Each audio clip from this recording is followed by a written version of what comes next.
Have you ever wondered what are the differences between the three mages: Royal Mages, Sunbringers, or Infernal Warlocks, and what are the differences in how you use them?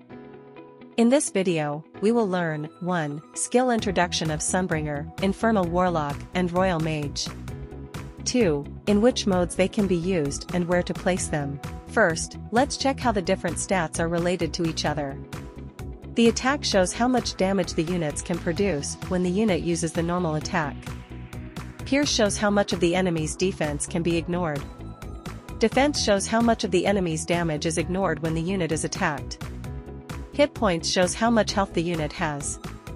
Once hit points reach 0, the unit is dead. So how can you know how much damage an attack will deal? Attack points multiplied by Pierce divided by defense equals hit points lost. Let's see level 9 Sunbringer and level 9 Infernal Warlock. For example, Sunbringer's attack points is 37,500 and Pierce is 100. Infernal Warlock's defense is 150. So, 37,500 times 100 divided by 150 is equal to 25,000.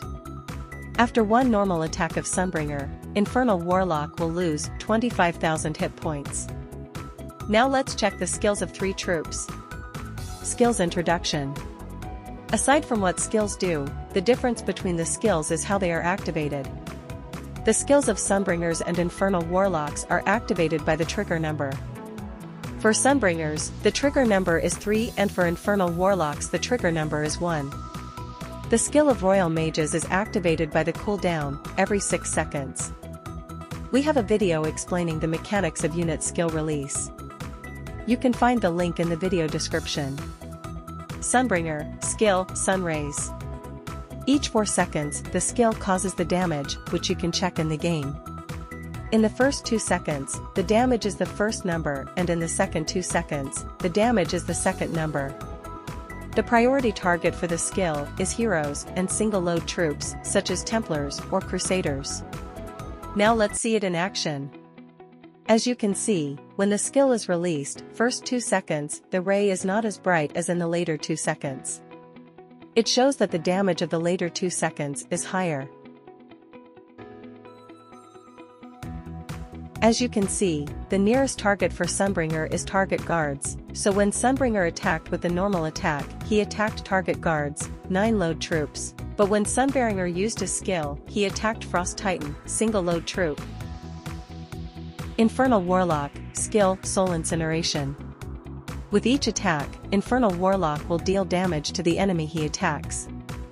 The damage the skill makes when the Infernal Warlock level 9 is 40% of the target's hit points.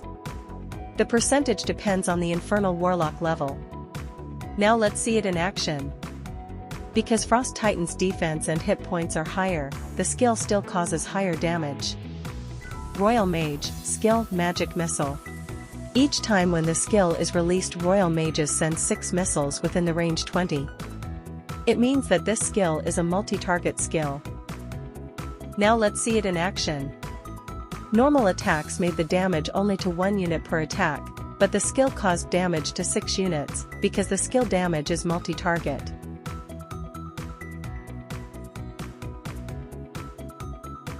We're better to use. Royal Mage, Sunbringer, and Infernal Warlock are good in arena defense. They are usually placed on the hills, and Royal Mages also can be placed on the ground. Royal Mage has a multi-target damage which is good against 9-load troops.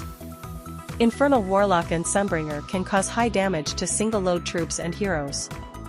Here are some examples.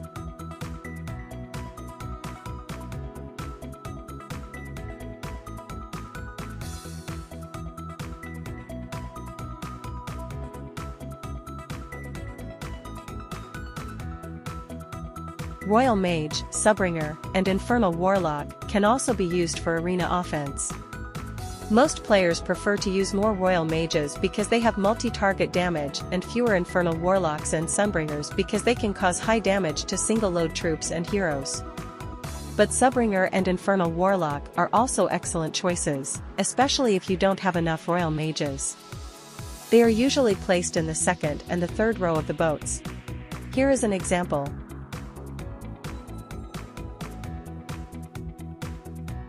You can use these troops in clan hunting Jarwasa as well. The first choice is Sunbringer because it can cause the most damage, the second choice is Infernal Warlock, and the third choice is Royal Mage. Example, all 5 last boats can be filled with the mages if you have enough of them. Royal Mages and Sunbringers are good in Infinite Trial. Royal Mages are useful in all 7 maps, and Sunbringers are useful in most maps, such as Vitus Basin, Mountain Collapse, Ghost Valley, Howling Ruins, Undertide, and Bomb Highlands. Usually, they are placed in the second and third rows of the boat. Summary: 1. Abilities. Sunbringer has a priority targeting heroes and single-loaded units. The damage that Infernal Warlock can cause with the skill depends on the hit points of the target. The more hit points the enemy has, the higher the damage they deal. Unlike Royal Mage, whose skill has a cooldown, Sunbringer's and Infernal Warlock's skill activation depends on the trigger number. Royal Mages have a multi-target skill. Infernal Warlocks and Sunbringers are single damage units. 2. Usability. All 3 mages are good in arena defense and offense. Royal Mages and Sunbringers are good in Infinite Trial mode. Infernal Warlocks and Sunbringers are good in clan hunting Jarwasa. 3. Placement. In arena defense, these 3 mages are usually placed on the hills, but Royal Mages also can be placed in the ground. In arena offense and Infinite Trial, they are usually placed in the second and third rows of the boats. In clan hunting Jarwasa, they are usually placed in the boats from 2 to 5. If you find this video useful, leave a like,